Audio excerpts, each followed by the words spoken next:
La femme du jeune milliardaire la regarda à genoux.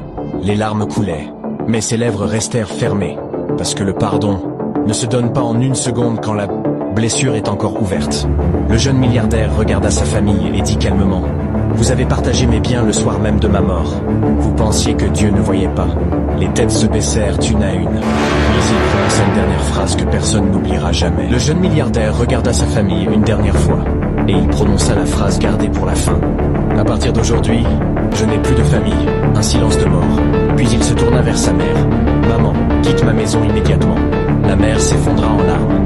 Elle qui avait chassé sa belle-fille enceinte sans verser une seule larme, pleurait maintenant toutes les larmes de son corps. La femme posa sa main sur le bras de son mari. « S'il te plaît, ne chasse pas ta maman. » Le jeune milliardaire la regarda avec amour, puis secoua la tête. « Elle doit assumer ses actes. » La mère rassembla ses affaires, les oncles, les tantes, les cousins. Ils quittèrent tous la villa, un à un, la tête basse. La grande villa se vida comme elle s'était remplie d'avidité. Rapidement, quelques instants après, la femme du jeune milliardaire porta les deux mains sur son ventre. Son visage changea. Le milliardaire fut debout en une seconde et la conduisit en urgence à l'hôpital.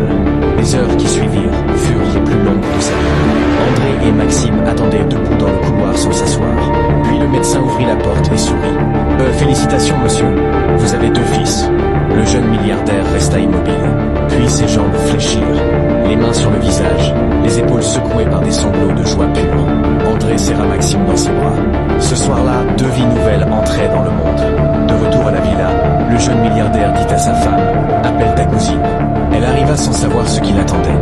Le milliardaire lui dit: « Tu as accueilli ma femme quand ma famille l'avait jetée dehors. Je n'oublierai jamais ça. » André apporta une enveloppe et 2 clés. Une clé de villa, une clé de voiture. La cousine ouvrit l'enveloppe et fondit en larmes de joie. Elle pleurait et riait en même temps. La femme du jeune milliardaire la serra dans ses bras en pleurant avec elle. Ce soir-là, le milliardaire organisa une soirée. Pas de famille, juste ceux qui avaient éprouvé leur cœur. André, Maxime, la cousine. 4 personnes autour d'une grande table. Des rires, de la musique, de la lumière. Et 2 petits garçons qui dormaient paisiblement à l'étage. Le jeune milliardaire leva son verre. On ne choisit pas sa famille, mais on choisit ceux qui méritent notre vie.